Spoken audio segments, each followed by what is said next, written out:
दोस्तों, मूवीज या TV serial में कोर्ट केसेस में आपने कई बार सुना होगा आईपीसी की धारा 307 के तहत, आईपीसी की दफा 302 के तहत या फिर सीआरपीसी की धारा के बारे में।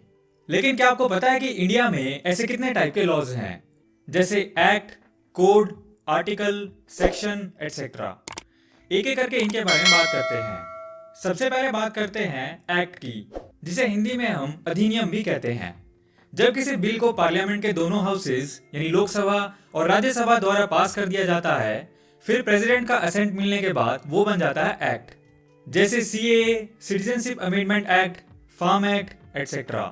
एक्ट बनने के पूरे प्रोसेस के बारे में अगर आप जानना चाहते हैं तो आप हमारी लॉ मेकिंग प्रोसेस के ऊपर बनी वीडियो देख सकते हैं, जिसका लिंक आपको डिस्क्रिप्शन में मिल जाएगा।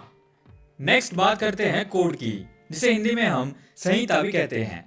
एक लॉ सिस्टम या फिर कोई कानून जो ऑलरेडी प्रेजेंट होता है, बस उन्हें कोडिफिकेशन के थ्रू ऑर्गेनाइज्ड रिटन कानून बना दिया जाता है। उसे लॉ की भाषा में कोड कहते हैं। जैसे आईपीसी, इंडियन पीनल कोड, भारतीय दंड संहिता, मॉडल कोड ऑफ कंडक्ट, आचार संहिता। नेक्स्ट बात करते हैं आर्टिकल की, जिसे हिंदी में हम लेख या अनुच्छेद भी कहते हैं। जैसा कि हम जानते हैं, हमारे कॉन्स्टिट्यूशन के प्रोविजंस को कुछ पॉइंट्स में लिखा गया है। ऐसा इसलिए किया गया है ताकि सारा कॉन्स्टिट्यूशन ऑर्गेनाइज्ड रहे, उसमें कोई भी चीज ढूंढने में हमें दिक्कत ना आए।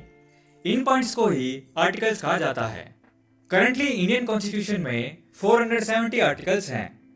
नेक्स्ट बात करते हैं सेक्शन की, जिसे हिंदी में हम अनुभाग या धारा भी कहते हैं। जनरल मीनिंग तो इसका भी सिमिलर सा ही होता है, किसी चीज को पार्ट्स में डिवाइड करना। लॉ के कॉन्टेक्स्ट में ये होता है किसी भी एक्ट या कोड के प्रोविजंस को डिस्क्राइब करने के लिए। जैसे आईपीसी में टोटल 576 सेक्शंस हैं, उनमें से एक है जिसे आईपीसी सेक्शन 120, जिसे हिंदी में हम कहेंगे भारतीय दंड संहिता धारा 120 और उर्दू में कहेंगे ताज़ीरात हिंद दफा 120। आर्टिकल और सेक्शन में जिन्हें बहुत कंफ्यूजन रहता है, वो इस चीज को ऐसे याद रख सकते हैं। आर्टिकल्स और सेक्शंस दोनों का मकसद तो सेम ही होता है, पार्ट्स में डिवाइड करना। बस नंबरिंग के लिए कॉन्स्टिट्यूशन में हम यूज करते हैं आर्टिकल्स और एक्ट्स और कोड्स में यूज करते हैं सेक्शंस। अब बात करते हैं इंडियन जुडिशियल सिस्टम के डिफरेंट टाइप्स ऑफ लॉज की। तो सबसे सुप्रीम लॉ होता है इंडियन कॉन्स्टिट्यूशन, यानी भारत का संविधान। हमारा देश इसी के अकॉर्डिंग चलता है। सभी सिटीजन्स के क्या क्या राइट्स होंगे, कौन कौन से राइट्स फंडामेंटल राइट्स होंगे और उन सब की क्या क्या ड्यूटीज होंगी, सब इसमें दिया गया है। देश में जो भी लॉज होते हैं या जो नए नए लॉज बनाए जाते हैं, वो सारे संविधान के अकॉर्डिंग ही होने चाहिए।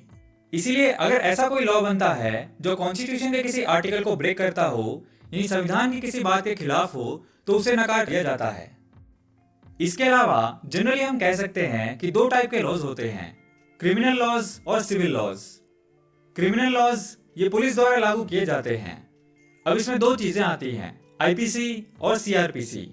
आईपीसी यानी इंडियन पीनल कोड वो बुक है जिसमें सारे क्रिमिनल ऑफेंसेस के बारे में लिखा गया है, जो कोई भी पर्सन या ग्रुप ऑफ पर्सन मिलकर करते हैं। जैसे चोरी हो गई, लूट हो गई, डकैती हो गई, murder, attempt to murder etcetera.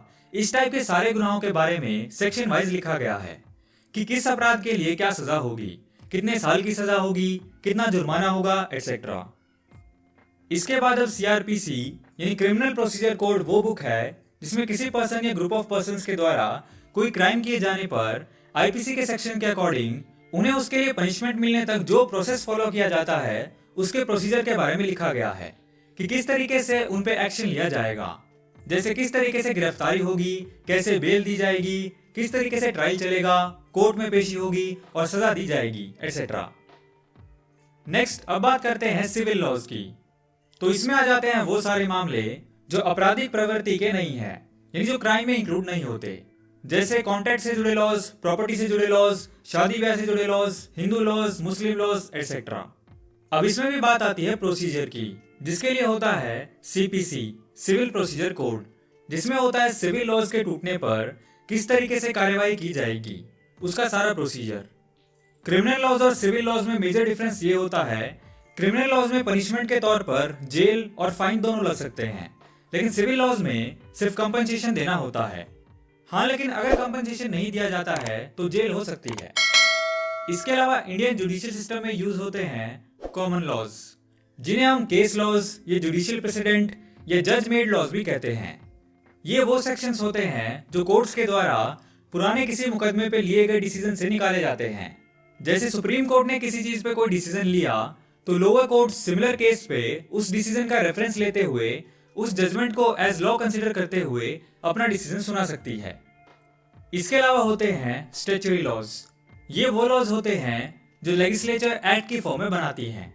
ये सेंट्रल गवर्नमेंट में पार्लियामेंट द्वारा, स्टेट गवर्नमेंट में विधानसभा द्वारा और लोकल गवर्नमेंट्स में म्युनिसिपैलिटीज द्वारा बनाए जाते हैं।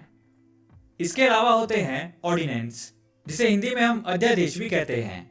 ये वो लॉज होते हैं जो एग्जीक्यूटिव बॉडी द्वारा बनाए जाते हैं, यानी प्रेसिडेंट द्वारा काउंसिल ऑफ मिनिस्टर्स के कहने पे अथॉरिटेटिव ऑर्डर के थ्रू बनते हैं।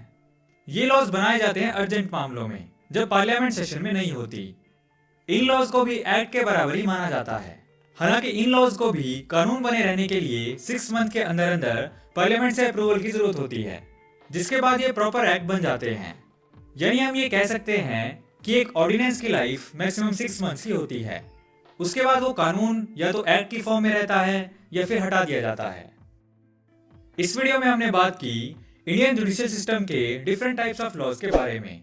इसके अलावा भी लॉ से जुड़ी किसी चीज पे आप चाहते हैं हम वीडियो बनाएं तो वो आप नीचे कमेंट सेक्शन में सजेस्ट कर सकते हैं।